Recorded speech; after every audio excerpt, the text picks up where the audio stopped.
Un grand bonsoir à toutes et à tous. Une nouvelle semaine qui commence et vous le savez quoi, un nouveau Tech Hebdo, rien que pour vous, en ce lundi soir sur la chaîne Tech Co. Bienvenue à vous toutes et à vous tous. Salut Jérôme. Salut François, bonsoir à tous. Nous sommes ravis de vous retrouver comme Ouais. chaque lundi soir sur Tech Co pour Tech Hebdo. Voici le sommaire. Tout d'abord François, dans l'actu, une nouvelle cyberattaque contre un établissement hospitalier français. C'est l'hôpital de Versailles qui a été touché. On va en parler dans un instant. Oui, on va rentrer un petit peu dans les détails. Et puis tiens, Jérôme, on va tutoyer peut-être le futur avec une intelligence artificielle étonnante pour converser avec l'informatique. Merci Francis, c'est incroyable. Notre invité, ce sera la représentant de la société Pictia, une banque d'images NFT éthique. On a tout dit là. C'est formidable. Il n'est pas alléchant ce menu de Tech Co avec Christophe qui est à côté de moi. Et Jean-François. C'est parti pour Tech Co.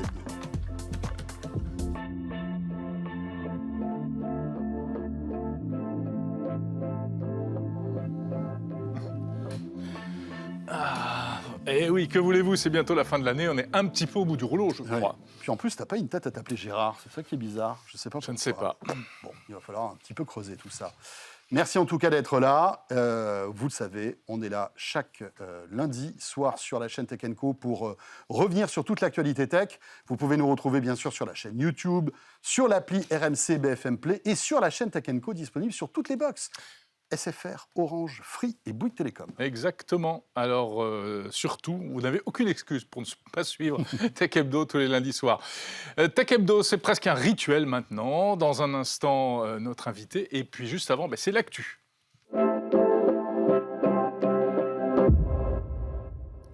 Et une actualité très intéressante qui va débuter par cette cyberattaque qui a touché l'hôpital de Versailles. Et pour évoquer l'actu de cette semaine, on est ravi d'accueillir Louis Mbemde. Salut Louis. Bonjour. Salut Louis. Merci de nous retrouver. De la rédaction de Tech Co. Exactement. On va donc commencer par cette cyberattaque. Bon, j'allais dire, malheureusement, on commence à avoir un petit peu l'habitude. Toutes les 2 semaines, 3 semaines, un nouvel établissement de santé se fait attaquer. Louis, qu'est-ce qu'on sait de l'attaque qu'il y a eu ce week-end ? Écoutez, le système informatique du centre hospitalier de Versailles a été paralysé. Les ordinateurs ont été bloqués. Résultat, quelques minutes après l'attaque, le centre hospitalier a dû couper le système informatique par précaution. Déclencher son plan blanc, donc déprogrammer certaines opérations. Résultat aussi, l'accueil des patients est limité. Maintenant, les urgences fonctionnent seulement à 50% et du personnel a dû être mobilisé en plus dans les services de réanimation. D'accord. Donc c'est... Encore une fois, j'imagine, un ransomware qui est à l'origine de cette attaque. Exactement. Un groupe de pirates a revendiqué du coup l'attaque en demandant une rançon. Comme vous le disiez précédemment, c'est pas la première fois que un établissement hospitalier est victime d'une telle attaque. On se rappelle de l'établissement à Corbeil dans l'Essonne. Oui, à Corbeil-Essonne. Qui avait été également victime d'une attaque similaire. Donc l'histoire se répète.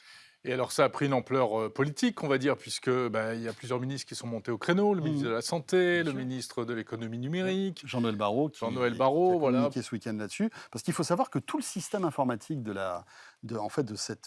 ce centre hospitalier a été coupé et que 6 patients ont été transférés, dû être transférés. Là, on a touché du doigt vraiment des conséquences très graves. Exactement. Une plainte a été déposée au centre hospitalier de Versailles. Une enquête préliminaire a été ouverte pour tentative d'extorsion par le parquet de Paris.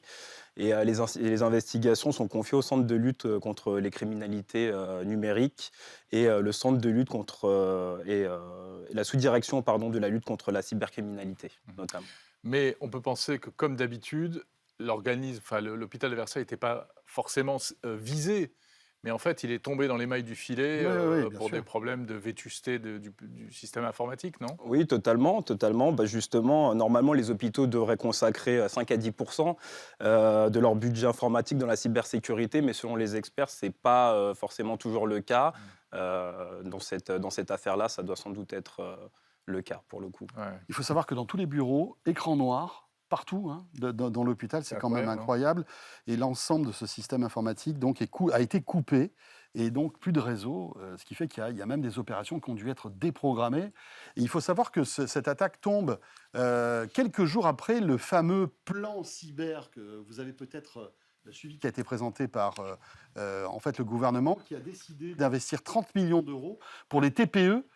Les TPE, pour les aider à se protéger contre ce risque. Voilà, les TPE, PME qui, justement, sont fragilisés de par la vétusté de leur environnement logiciel, etc., etc. Donc, voilà, de l'argent va arriver. Est-ce que c'est trop tard? Est-ce que cet argent va résoudre tous les problèmes? Ça va être la vraie question, ça. Oui, mais c'est vrai qu'on le répète à chaque fois, mais dans le milieu hospitalier et médical, c'est compliqué parce qu'il y a plein de logiciels, parfois très anciens.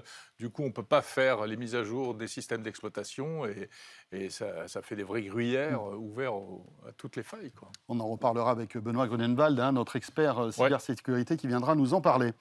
Louis, dans l'actu, tu vas nous parler maintenant de ChatGPT. C'est ça exactement, c'est un robot conversationnel, un chatbot en anglais qui est conçu par OpenAI, qui est une entreprise fondée notamment par Elon Musk, qui est spécialisée en intelligence artificielle. Du coup, en fait, c'est un outil qui est capable en fait de comprendre le langage naturel humain, voilà, c'est ça, totalement, qui est capable également de produire des textes, voilà, comme un être humain, de rédiger des textes, des scripts, même des scénarios de films, de séries. Voilà, c'est un outil vraiment très étonnant. Et justement, il peut répondre à des questions complexes, à admettre ses erreurs, s'engager dans des débats. Voilà, c'est assez révolutionnaire et c'est actuellement en phase de test. Et il y a déjà 1 million d'utilisateurs qui s'y sont déjà essayés. Ça a été le rush ce week-end. Hein. Parce que ça a été mis en place le 1er décembre, je crois. Voilà, c'est tout neuf. C'est vendredi, c'est ça, vendredi ou samedi. Tu as testé, Jérôme? Ah ouais, j'ai testé abondamment. Moi aussi. C'est complètement dingue. Hein, c'est génial. Ouais. Effectivement, derrière ça, c'est l'intelligence artificielle GPT-3, mise au point par OpenAI, et qui est impressionnant. Alors même si sa base de connaissances s'arrête à 2021, donc il y a des choses qu'il ne sait pas. Mais parce qu'il n'est pas connecté à Google, hein, d'après ce que j'ai compris. Il n'est pas bon sur les faits récents, l'actualité, etc. Il n'est pas bon. Et puis, il peut aussi dire n'importe quoi. Moi, j'ai fait des tests sur des sujets historiques, il m'a sorti n'importe quoi. Très bien écrit, très bien rédigé. Oui, bien sûr. Mais quand tu regardes... les informations ne sont pas exactes. Ouais. C'est un peu tout le risque. Donc, c'est à la fois hyper puissant, impressionnant et très attirant. Et en même temps, ça pose plein de questions quand même. Effectivement, et plusieurs questions. Par exemple, comme je vous le disais tout à l'heure, c'est un outil qui est capable de rédiger des contenus web. Donc on peut s'interroger justement sur est-ce que cet outil va peut-être remplacer l'être humain, c'est vrai. Voilà, des journalistes dans la rédaction de contenu. Après, pour l'instant, l'outil a quand même ses limites. Voilà, justement, c'est un outil qui manque par exemple de nuances, de sens critique. Oui, ça, il n'en a pas beaucoup. C'est encore l'apanage des êtres humains d'avoir encore ces facultés-là. Et cette intelligence artificielle ne les a pas encore, donc il y a peut-être encore un peu de temps avant que les humains soient remplacés par cette machine. Pour l'instant, c'est surtout utilisé pour un aspect commercial, en fait, pour rédiger des notices de produits sur des sites marchands, etc., sur tout ce qui nécessite de la production d'écrits en quantité. Oui, en fait. où le savoir-faire humain n'est pas forcément au centre du truc, en fait, c'est ça. Oui, on n'est pas sur le débat, des choses comme ça. Après, sur des fiches produits, c'est parfait. Oui, c'est parfait. Ça génère de la copie. Mais c'est impressionnant quand même, hein, franchement, parce qu'on en a sur les vu, recettes de cuisine. Les recettes de cuisine, bien sûr. Et puis on peut avoir des discussions qui sont assez cohérentes pendant quelques minutes. Et alors, ce qui est intéressant, c'est que vous pouvez tester, parce que franchement, allez-y, vous tapez tout simplement ChatGPT sur Google, vous vous inscrivez, il suffit de laisser un mail, 2-3 coordonnées, et après, vous avez accès en fait, à tout ça. C'est ouvert à tout le monde. D'ailleurs, je crois il a eu des pics de saturation là, dans ces dernières heures. À mon avis, on n'était pas les seuls à vouloir tester. On n'était pas les seuls. Tout le monde. Ah non, mais ça a été vraiment le phénomène du week-end. Ça continue. C'est ça. C'est aussi un outil qui pourrait aussi concurrencer Google, vu qu'il est capable de répondre de manière très complexe à des requêtes d'internautes. Peut-être qu'à l'avenir, le moteur de recherche pourrait être menacé par ce type d'outils et qui serait peut-être plus complet, plus complet. Oui, mais c'est vrai que, comme le disait Jérôme, Google a toujours son avantage parce que les données de GPT donc s'arrêtent à 2021, c'est ça. Donc en fait, Google a toujours l'avantage de l'instantanéité de l'info. Aujourd'hui. Mais alors déjà, il y a GPT-4 qui arrive et qui sera encore plus criant de vérité. Et puis après, tout dépend effectivement des données qu'on lui donne à ingurgiter. C'est toujours pareil, pour des raisons de limitation technique notamment, ils se sont arrêtés à 2021, mais demain sera peut-être de l'indexation en temps réel comme Google. Et là, waouh.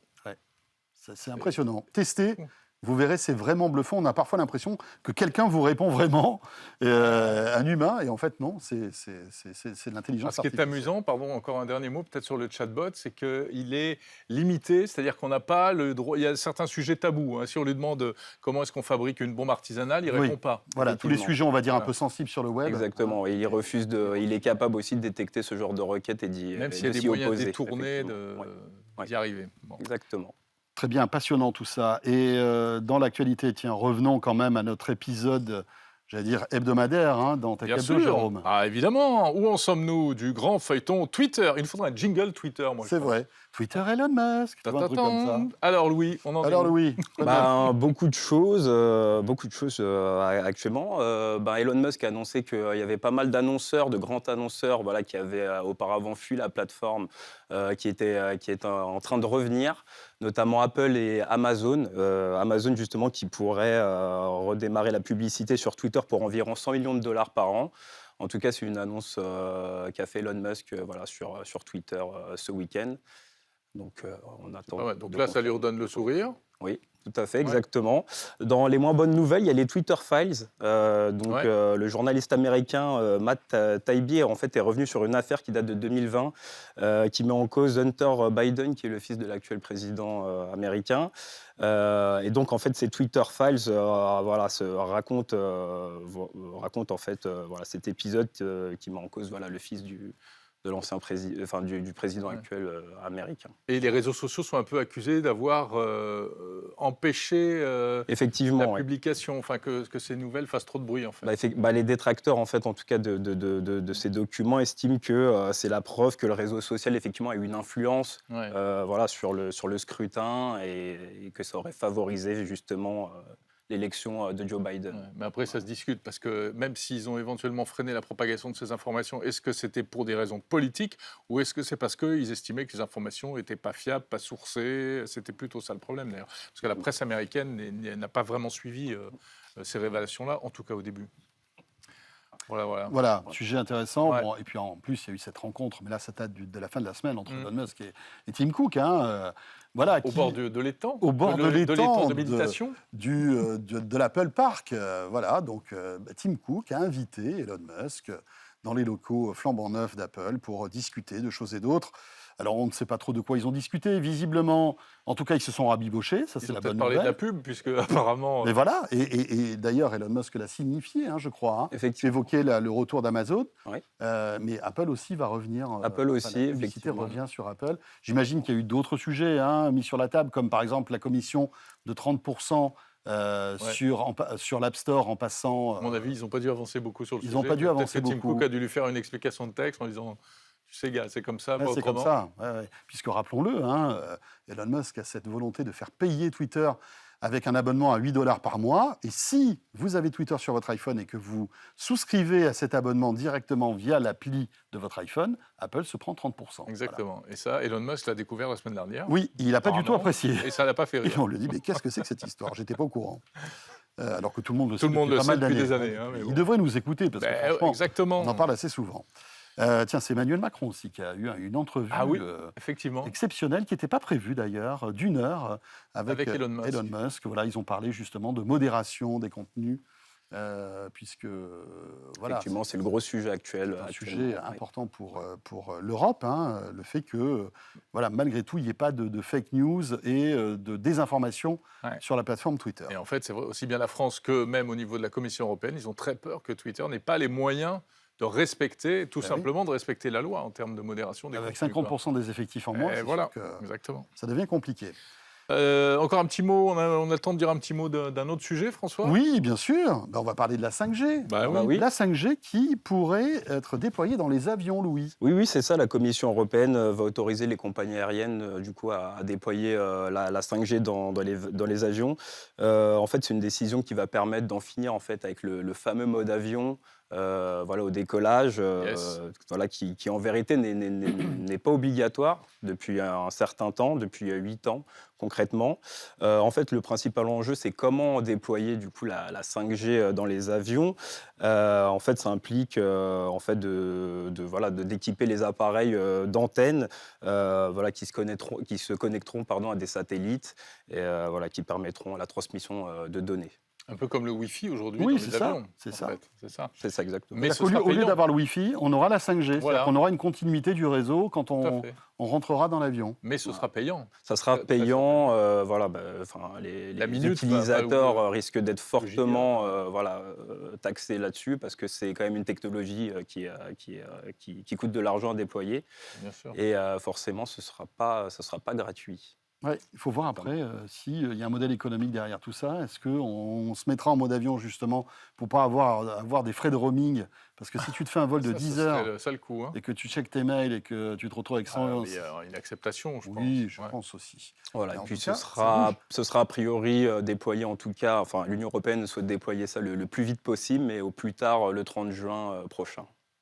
Au plus tôt. Au plus tôt, pardon. Ouais, parce au plus tôt, oui. Le temps d'équiper tous les avions. Non, mais ça va vite, c'est bien, c'est cool. C'est que l'Europe? Les US aussi vont... que l'Europe, en tout cas pour l'instant. J'imagine que les États-Unis vont suivre. Je crois que les États-Unis avaient dit non au début. Au lancement de la 5G aux États-Unis, ils avaient dit non. Il y avait des problèmes de fréquence, justement, à proximité des aéroports. Exactement, et ça a perturbé les altimètres dans les avions. Et en fait, c'est embêtant. La solution, c'est de changer les altimètres. Ah, ben voilà. On ne peut pas changer les téléphones, changer les avions même. Voilà, c'est ça. Merci beaucoup, Louis. Merci beaucoup. Merci Louis. Voilà, Louis Mbembe de la rédaction de Tech & Co. Jérôme. Oui, eh bien, écoutez, on va poursuivre ce Tech Hebdo. On va s'intéresser à... notre rendez-vous Tech Care. Exactement. Allez, on y va.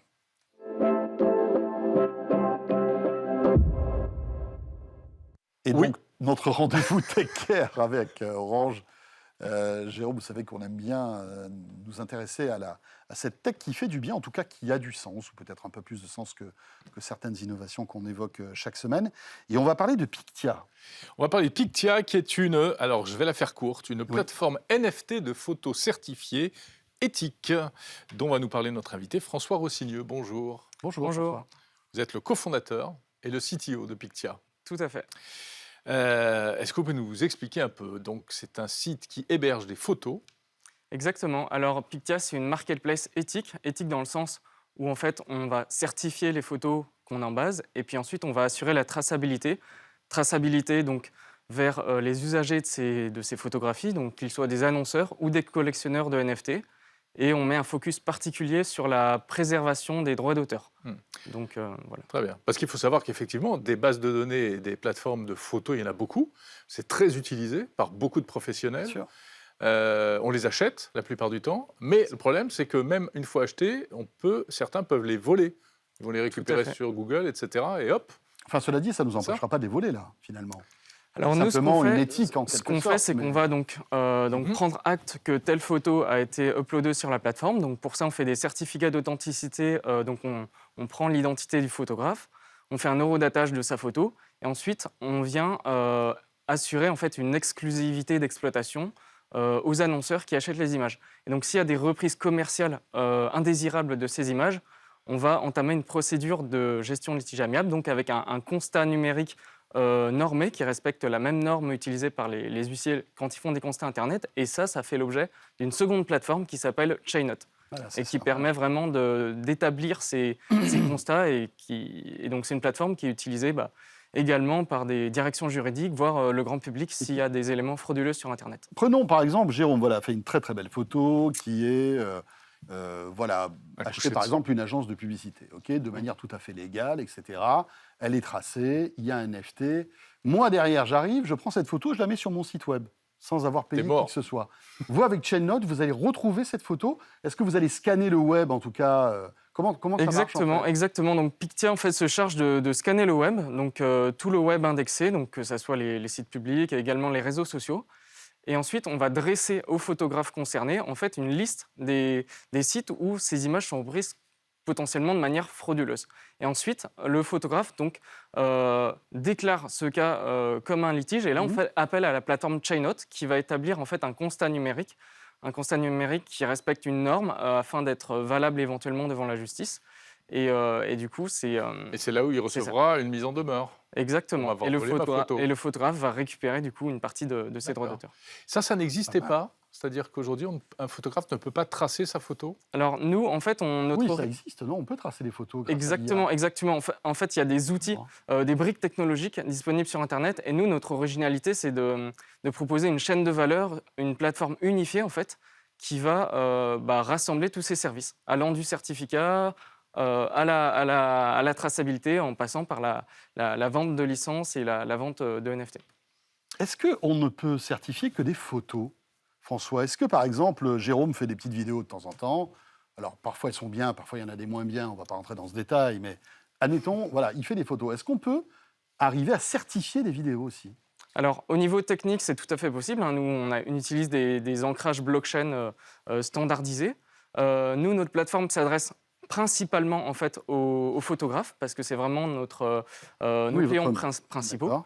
Mais à l'aide de la solution de constat de ChainNote, on peut vraiment constater des usages frauduleux de tout type de documents. Que ça soit, imaginons, un PDF en ligne, par exemple, de conditions générales, ou alors de la diffamation sur un réseau social. Tout ça, c'est supporté par notre solution de constat numérique. Est-ce que ça peut être un article, par exemple? Tout à fait. Tout à fait. Ça peut être, par exemple, s'il y a un site web vendant des produits qui fait l'objet d'un parasitisme avec des plagiats, des contrefaçons, on peut éventuellement faire un constat sur ce type de site. Et tu voulais parler aussi d'un article de presse? Oui. Par exemple, un article de presse qui est signé par un journaliste.